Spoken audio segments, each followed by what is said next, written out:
Mga membro. Okay na, okay na. Ayan. Please bow your head and feel the presence of God. Miss Vergara, kindly lead the prayer.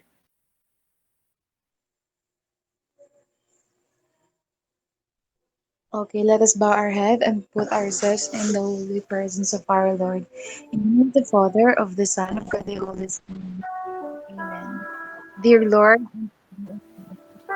thank you for today. Thank you for the in which you provide for us, for your protection and love. Help us to focus our hearts and minds now on what we are about to learn. Inspire us by your Holy Spirit as we listen and write. Guide us by your eternal light as we discover more about the world around us. We ask all this in the name of Jesus. Amen. Of the Holy Spirit.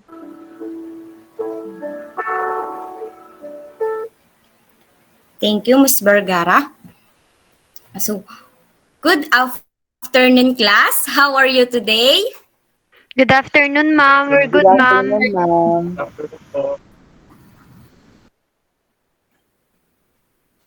Who's the secretary of the class? Ma'am, Who's the absentees for today? there's no absentees, ma'am. Very good. It seems that all of you are excited to our topic for today.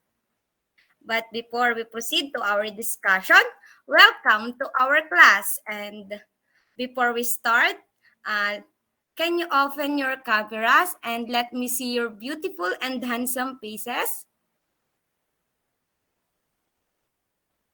Always remember, never give up because great things take time.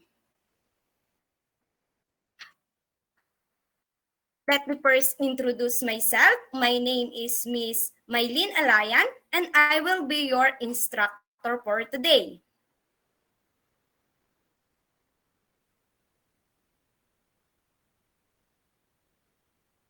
I have rules you. If I'm talking, listen and be attentive once I call your name. Don't hesitate, raise a question before, after, or during discussion. Do you understand? Yes, ma'am. Yes, ma'am. Very good.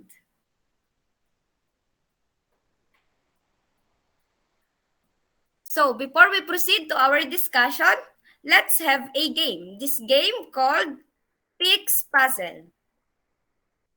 In this game, I'll show you a picture and you need to guess what is the correct answer, and I will give you a choices to pick. Do you understand? Yes, ma'am. Yes, ma'am.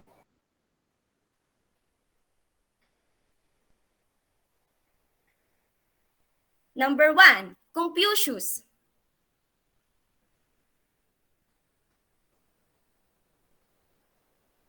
Ma'am. Ma'am, I volunteer po. Yes. Yes, Miss Ara, go ahead. I think Confucius is in letter A. Very good. Give Miss Mendoza a round of applause. Did you know a round of applause? Clap.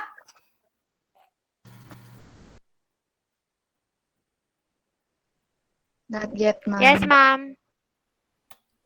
1, 2, 3. 1, 2, 3. Round of applause.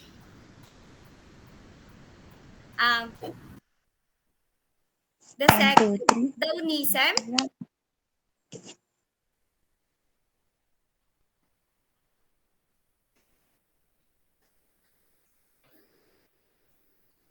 Ma'am? Yes, go ahead. Ma'am, I think it's letter B. Very good. Give Miss Hazel a round of applause.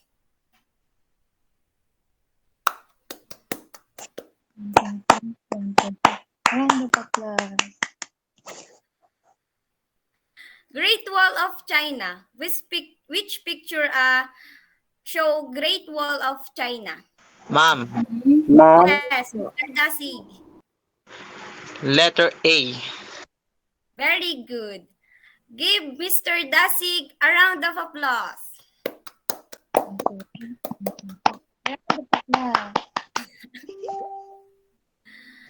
Um, the first emperor. What do you think is Ma'am. the picture shown of first emperor? Ma'am, Ma'am. Yes, Permission to ma'am. go ahead. The first emperor is letter C. Very good. The correct answer is letter C. Give Miss Vergara a round of applause. One, two, three. One, two, three. Around the applause. For the last picture, the yin yang. What do you think the picture show of a yin yang? Ma'am. ma'am, Yes, Ma'am. Miss Matinggihan. ma'am, letter E.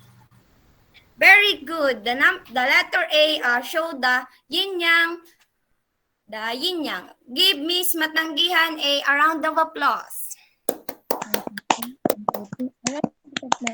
So, give yourself a Aling Junisha clap. Did you know Aling Junisha clap?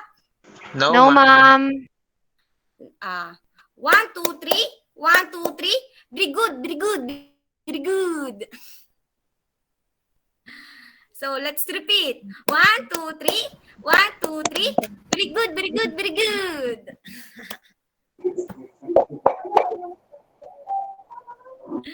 Ma'am, I like that clap po. Very good, very good.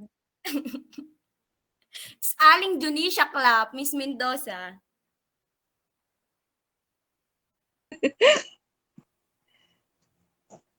So to furthermore understand our lesson for today, let's have a activity. This activity, I will group you into two. I give 5 minutes to prepare and to perform. In the first group, compose a poem about the events of past about Confucius.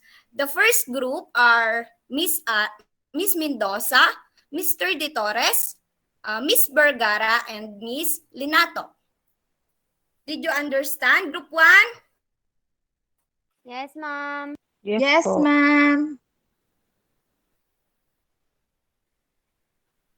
For the group 2, in the second group, you will conduct broadcasting about the Qing Dynasty.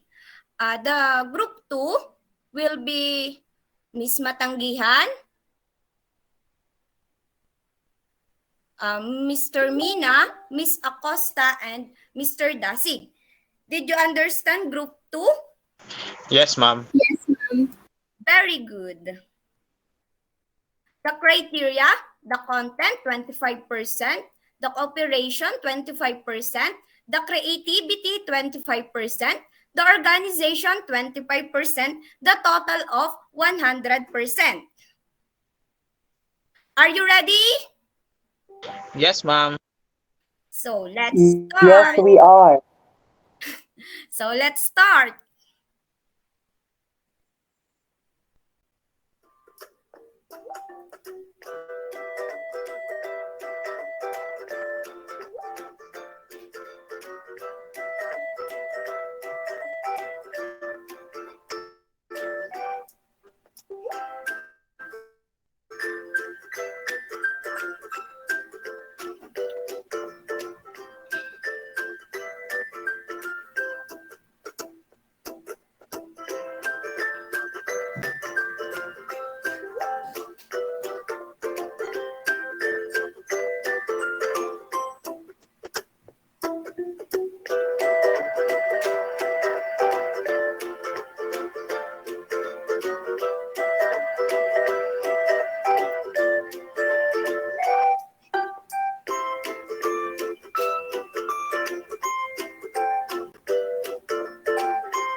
minutes.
So, are you done?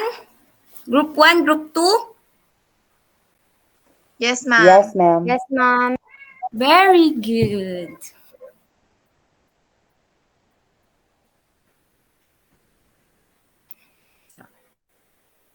I will repeat the instruction. In the first group, compose a poem about the events of past about Confucius. In group 2, in the second group, you will conduct broadcasting about Qin Dynasty. So, let's start group 1. So, ma'am, I'll be the representative of Group 1 and also Miss Carol Vergara. So, for our presentation, should I start, ma'am? Yes, go ahead. Okay. So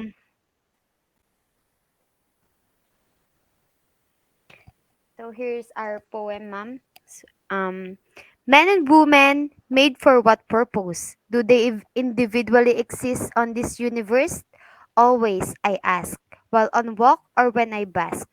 I have been stung with this thought, wasp.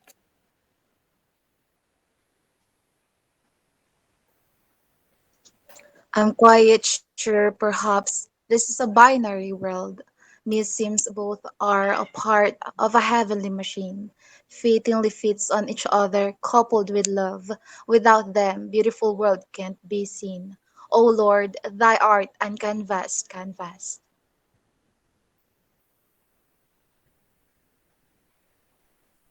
That's all, ma'am. So, give group 1A, since Miss Mendoza really like Aling Dunisha Club, give group 1A Aling Dunisha Club. 1, 2, 3. 1, 2, 3. Very good, very good, very good. So for the group 2,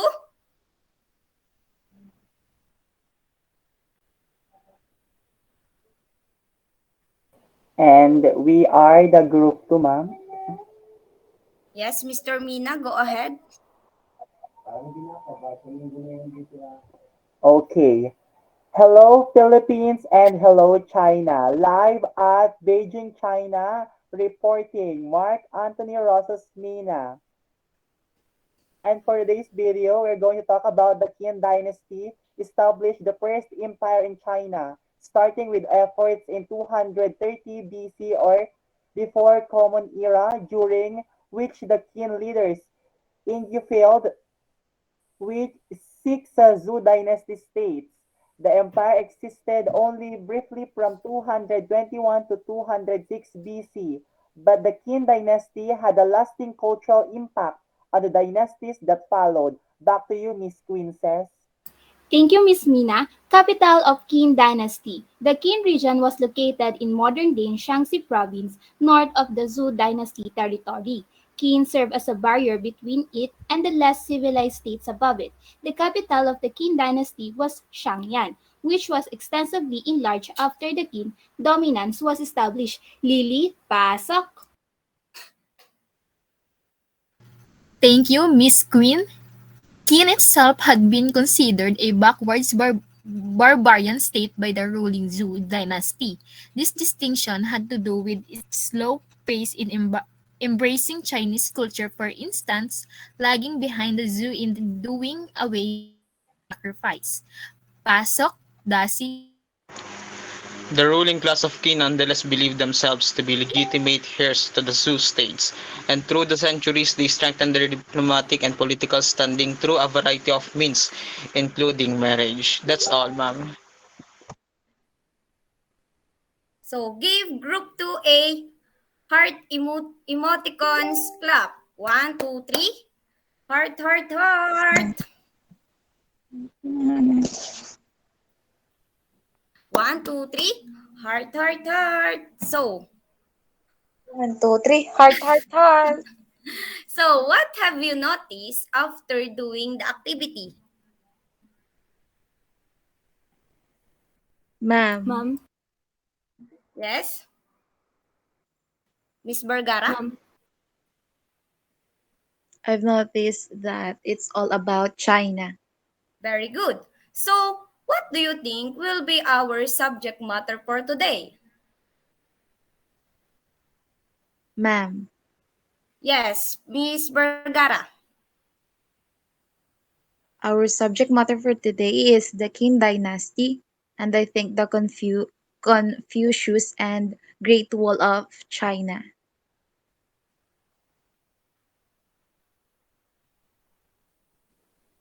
I'm so sorry, ma'am. I think the subject matter for today is the unification of China. So, your answer is correct. The Qin Dynasty, about Confucius, but our subject matter for today is all about the unification of China.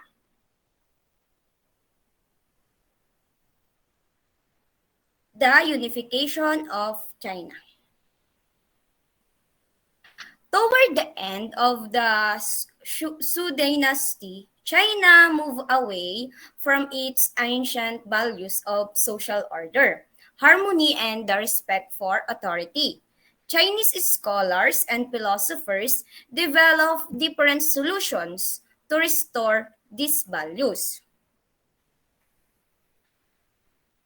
So the lessons to be covered, the Chinese ethical system, the philosophers of Chinese ethical system, and the fall of Qin dynasty rather.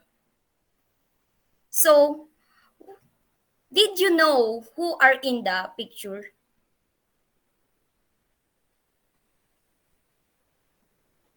Ma'am, ma'am, Yes, Mr. Dasig.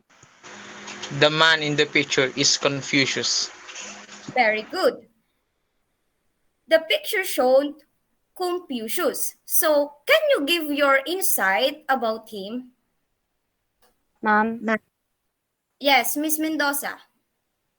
So, my insight about Confucius is at different times in Chinese history, Confucius trod 551 to 479 BC or before Common Era, has been portrayed as a teacher, advisor, editor, philosopher, reformer, and I think it's a prophet. And also, the name Confucius a Latinized combination of the surname Kong with an honorific suffix mater. That's it, ma'am. Definitely. Very good, Miss Mendoza. So, Confucius is the Chinese most influential scholar that born in 551 BC. Confucius lived in a time when the Shu dynasty was in decline. He led a scholarly life, studying and teaching history, music, and moral character. Also, Confucius believed that social order, harmony, and good government could be restored in China if society were organized around five basic relationships. So, Miss Linato, kindly read the slides, this slide. Wait, ma'am.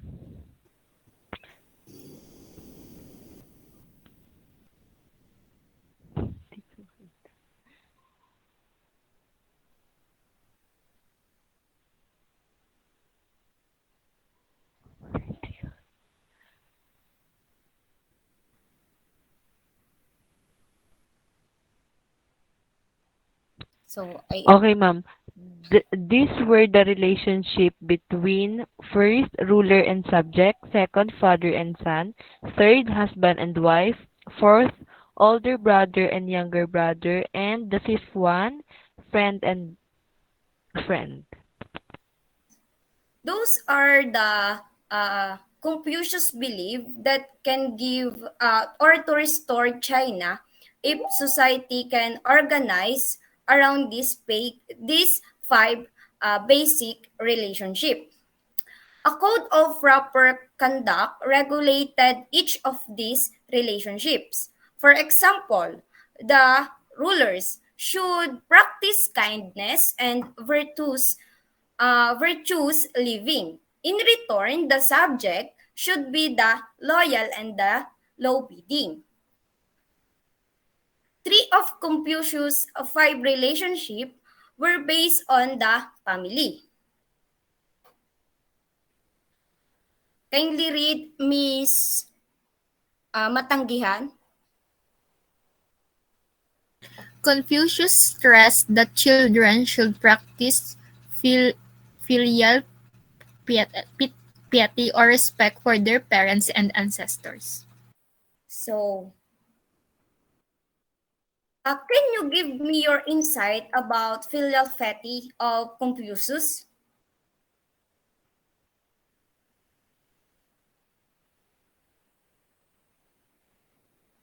Ma'am, Yes, Miss example of Matanggihan. filial piety, acts of filial piety include obeying one's parents' wishes, taking care of them when they are old, and working hard to provide them with material comforts such as food, money, or pampering. Very good. Anyone? Ma'am, Yes, Miss Mendoza.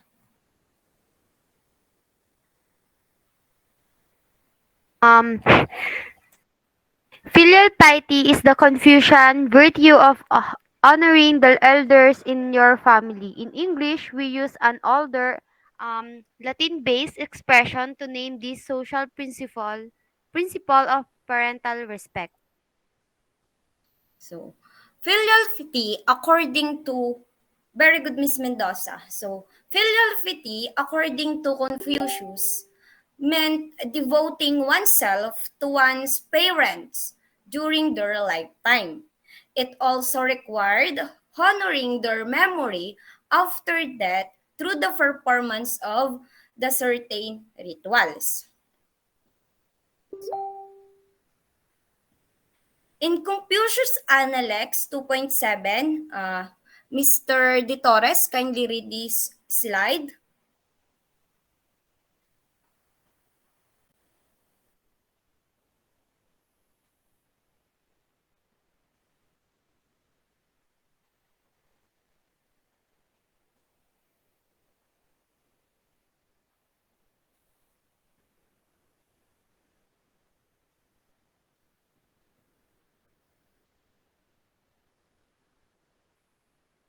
So, according to Analects of Confucius, about the filial piety, the master said, Nowadays, people think they are dutiful sons when they feed their parents. Yet, they also feed their dogs and horses unless there is respect. Where is the difference? So, what do you think is the meaning of that analects of Confucius?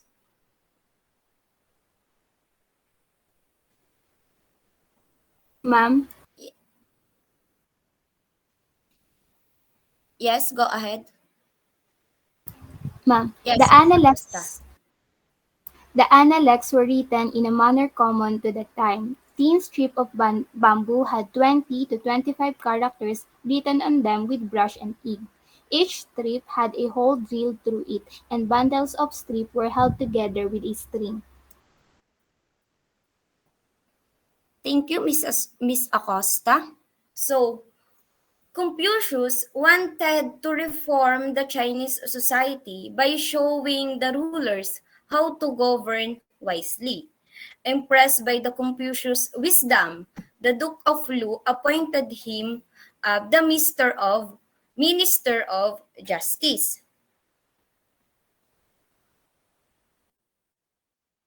Confucian, Confucian ideas about government. So, Mr. Mina, kindly read this slide.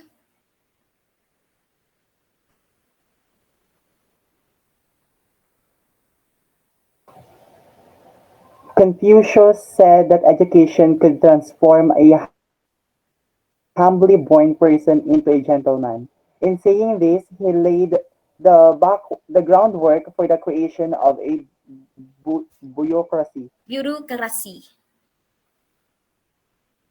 So, thank you, Mr. Mina. So, what do you think is the meaning of bureaucracy? So, what do you think is the meaning of Ma'am, bureaucracy? Ma'am. Yes, Miss Linatok. bureaucracy is a concept which it is the structure and rules which controls the activities of people that work for large organizations and government. Additionally, it has a standardized procedure, or what we so-called rule following, formal division of responsibility, hierarchy, and impersonal relationships. Very good, Miss Linatok. So, according to Confucius, a gentleman had a four virtues. In his private conduct, he was courteous.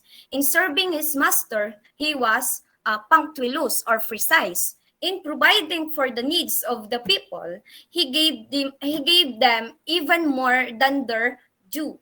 In exacting service from the people, he was just. Education become critically important career advancement rather in the bureaucracy.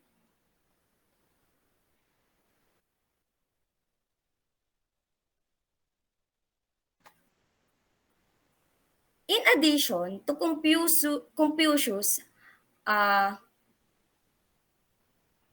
Confucianism was never a religion, but it was an ethical system, a system that based on accepted principles of right and wrong. It became the foundation for Chinese government and social order.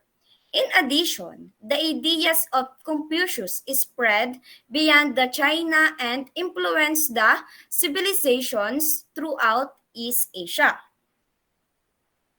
So the first ethical system is Confucianism with the philosophers of Confucius. In addition, in addition to Confucius, the other Chinese scholars and philosophers that developed the ethical systems with very different philosophies. Some stress the importance of natures, others and the power of government.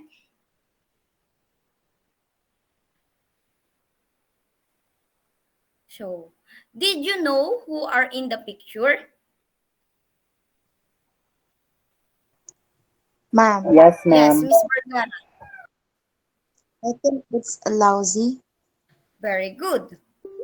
It's lousy. Miss Vergara, kindly read the slide.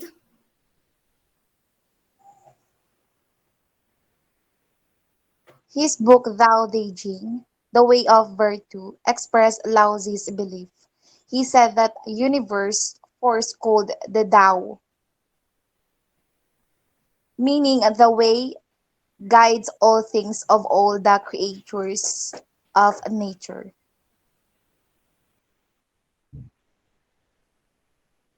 So, the first ethical system that we discuss is uh, Confucianism with the philosopher of Confucius. The second one is Laozi, that the ethical system means the way or the guides all things of all the creatures of nature.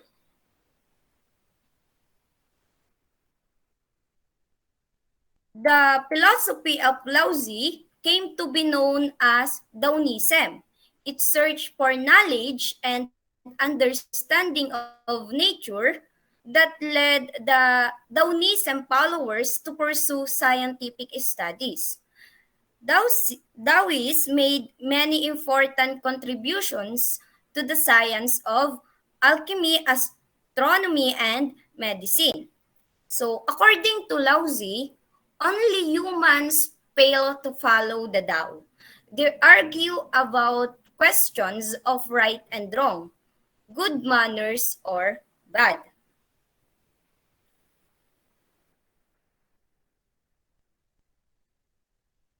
The second ethical system is Daoism. So if Confucius believed that social order, harmony, and the good government could be restored the society if the society was organized, while Laozi believed that understanding the nature pursue the scientific studies. Mr. De Torres, kindly lead this slide.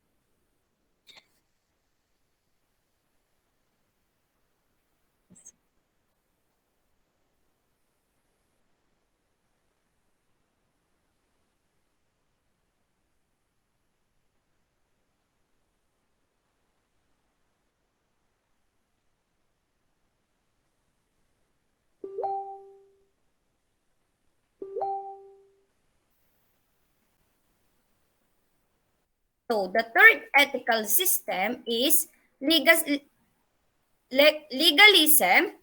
Han Peizi and Lisi are the founders of legalism that believe that the highly efficient and the powerful government was the key to restoring society.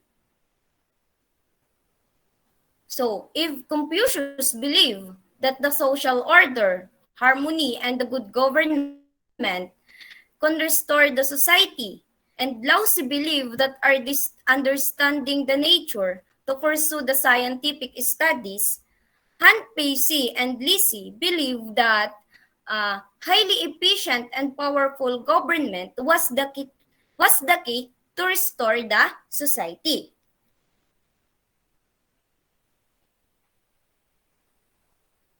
So, did you know what the symbol that symbol represent? Yes, ma'am. Yes, ma'am. Yes, Mr. Mina. Kindly give your insight about this symbol and what symbol is that?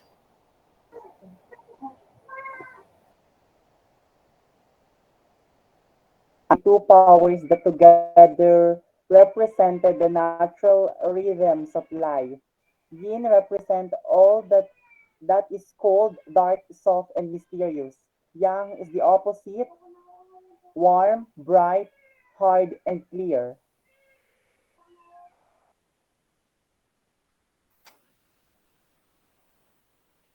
So thank you, Mr. Mina. That symbol represent the yin and yang. The symbol of yin and yang is a circle that divided into halves, as shown in the emblem to the upper right. The circle represents the harmony of the yin and yang, the universe and the complement of each other. Both the I Ching and the yin and yang help the Chinese people to understand how they fit into the world. So, did you understand what the yin yang represent? Yes, This ma'am. symbol Yes, ma'am. represent? Very Yes good. po. So, kindly enumerate the Chinese ethical system that we discussed. Ma'am. Yes, Miss Linato. Ma'am, the Chinese ethical system that we have discussed are the Confucianism, Taoism, and legalism. Very good.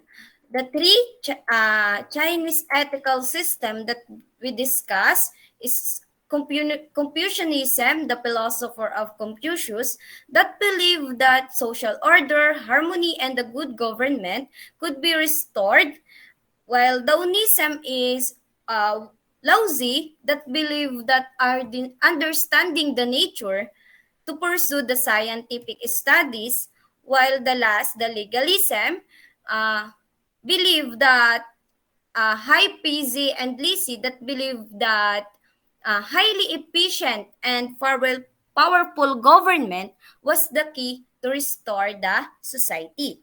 So let's jump to other discussion to our lesson.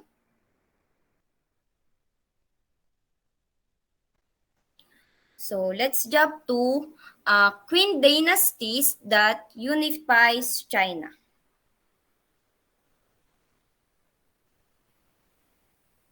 New emperor takes control. In the 3rd century BC, the Qin dynasty replaced the Shu dynasty. It emerged from the western state of Qin.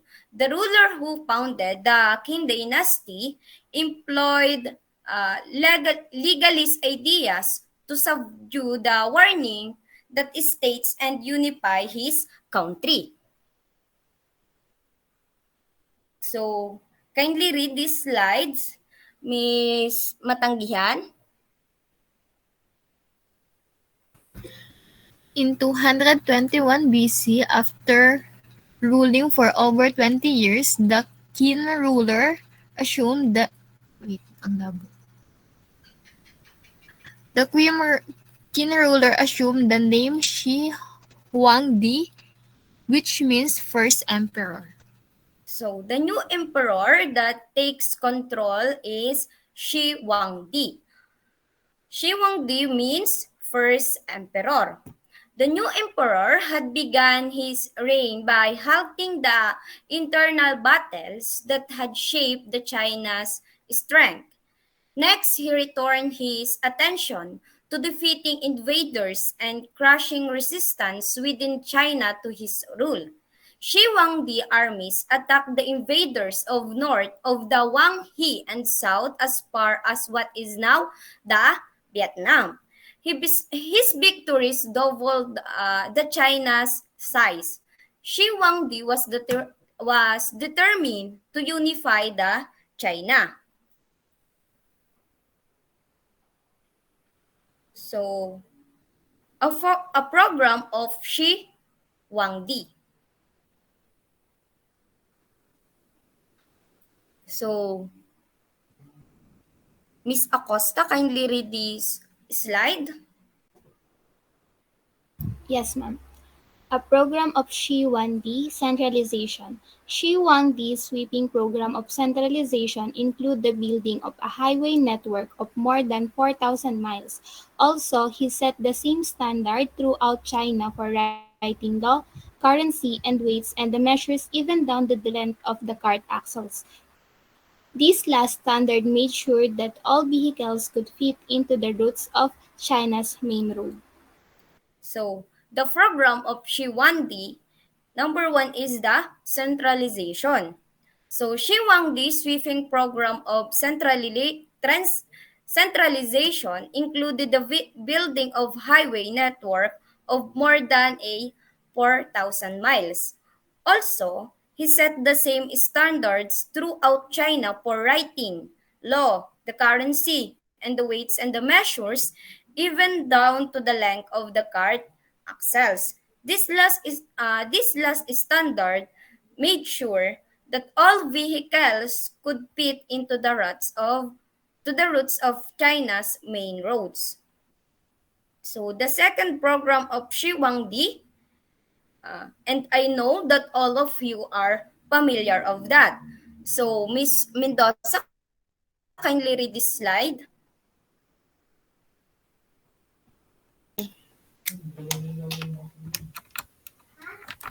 Um, Great Wall of China. Scholars hated Shi Huangdi for his book Burning. Poor people hated him because they were forced to work on the building of a huge defensive wall. Earlier, Zhou rulers had erected smaller walls to discourage attacks by northern nomads.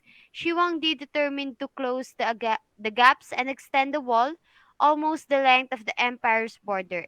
Enemies would have to gallop halfway to Tibet to get around it. That's it, ma'am. Thank you, Miss Mendoza. So, Great Wall of China is also a program of Shi-1D. Great Wall of China is a huge defensive wall of China. So the poor people hated Wang Di because they were forced to work on the building of that defensive wall. So let's discuss the fall of the Qin dynasty. The Qin dynasty lasted only a short time. Thought fully as cruel as his father. Shi Huangdi's son proved less able. The peasants and the rebelled just 3 years after the second of the Qin emperor took office. One of their leaders, a peasant from the land of Han, marched his troops into the capital city. By the 202 BC, the harsh Qin dynasty gave way to the Han dynasty. So after the fall of the Qin dynasty, the Han dynasty, the Han dynasty that namuno. So one of the longest in China's, the Han dynasty is the one of the longest rule in Chinese history. While the Chinese explored the best way to govern, ancient Greece also was experimenting with different forms of government. So, did you understand our lesson for today? Yes, ma'am. Did you have any clarifications, questions? Then so far, ma'am. None, ma'am. So, if you fully understand our lesson for today, I have a questions. So, the first question, how would followers of the three philosophical traditions in China react to the idea that all men are created equal?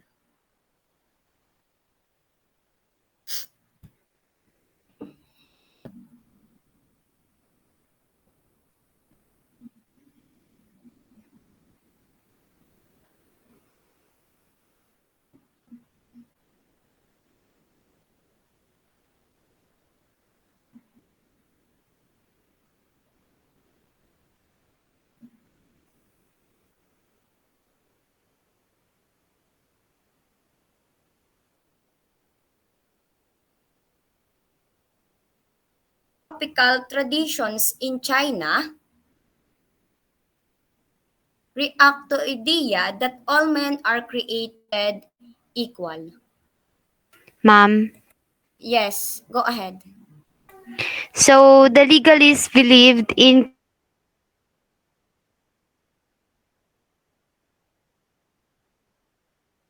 a new power. That's it, ma'am. Very good, Miss Mendoza.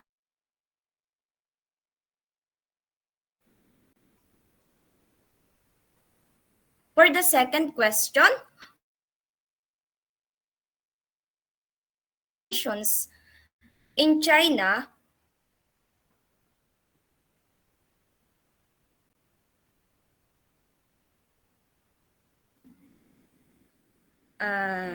Ma'am? wait lang. How did Confucius believe that social order, harmony, and the good government could be restored in China?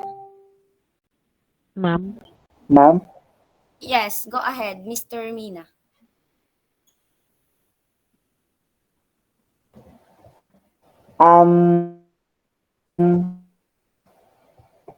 Confucius believed that social order, harmony, and good government could be restored in China, a society were organized around five basic relationships. So, very good, Mr. Mina. So, for my last question, as a social studies student, why do you think we need to study the unification of China?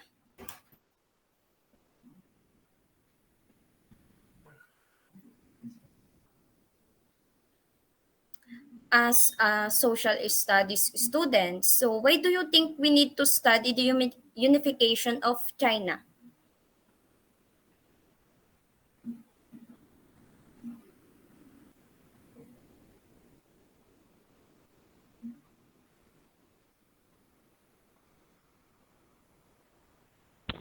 Ma'am. Yes, Miss Linato. So for me, it was a unification of China is very important because it was a major key to victory for the Qin conquest of the southern kingdom, and the Yu state became a vassal of the Qin Empire for over a decade. And after these two victorious battles, the Qin Shi Huang was able to create a centralized empire that would become the bedrock for future Chinese dynasties. So, as if social studies students, it's very important that we should know these things so we can be aware of what's happening in our world. Very good, Miss Linato. So to furthermore understand our lesson, I have here a activity. Write a comparison or contrast using the Venn diagram in which you discuss the three Chinese ethical system. The three Chinese ethical system is the Confucianism, Daoism, and legalism. So do you understand? Yes, Yes, ma'am. ma'am. Yes, Very ma'am. good. I will give you 5 minutes to do the task.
20 seconds.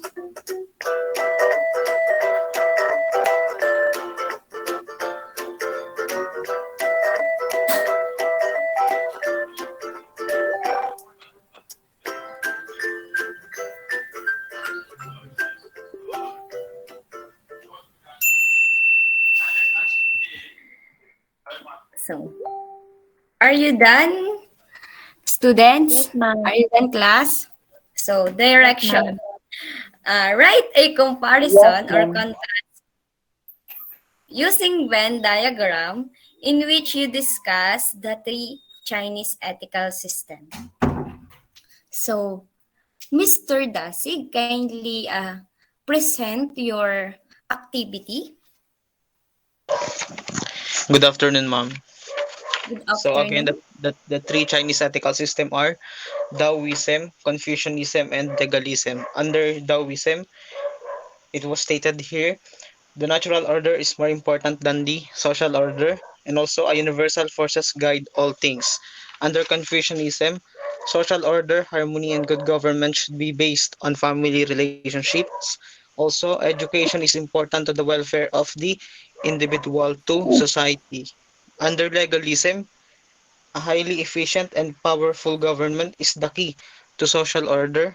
Lastly, punishments are useful to maintain social order. That's all, ma'am. Very good, Mr. Dasig. It seems that you really understand our lesson for today. So,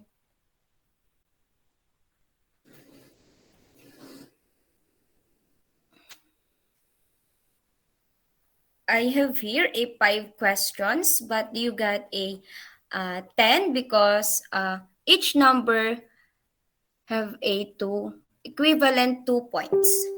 So, number 1, kindly read Miss Mendoza.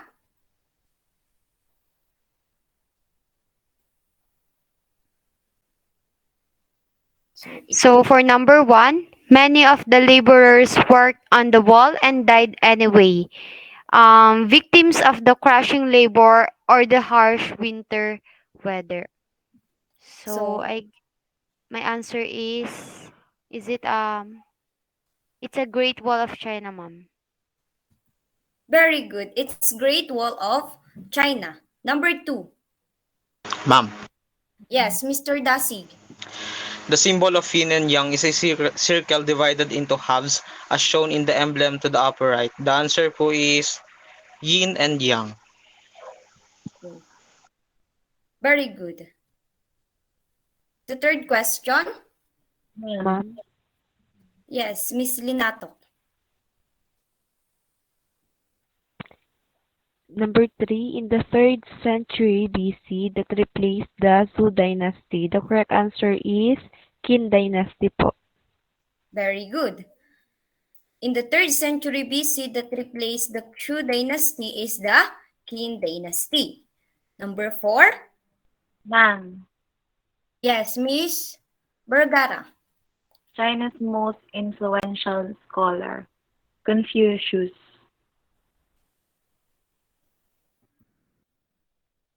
Very good. The Chinese most influential scholar is Confucius. The last one, the last question.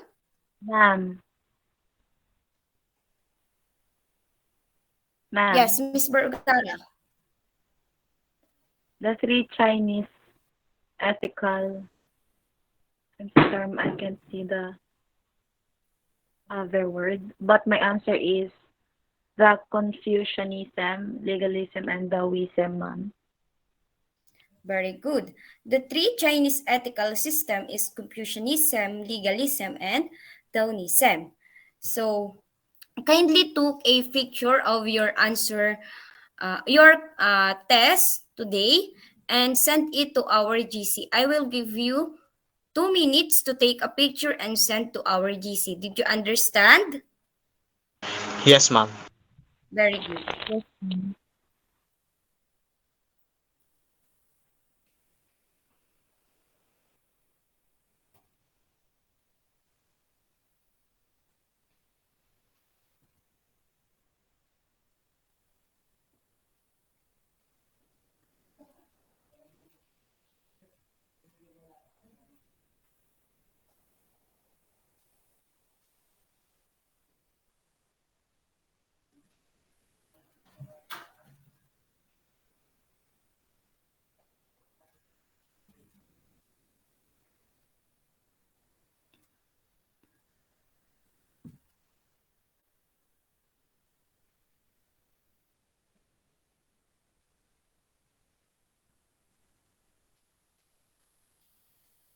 So, did you already send your answer to our GC?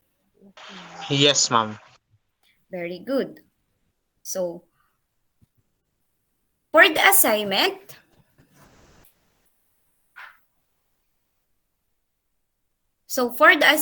kindly get your notebook and write our assignment for today. So, our assignment for today,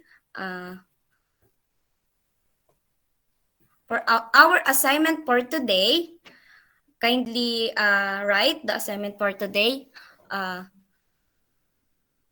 Research about the Great Wall of China. So, did you understand our assignment for today? Yes, ma'am. Very good. So, thank you and goodbye. If you have any questions for before we go, kindly PM me or DM me in my account. So, do you have any questions? None, None, ma'am. ma'am. None None, so ma'am. far, ma'am. Thank you. So, kindly open your camera and let's take a picture. Gagi.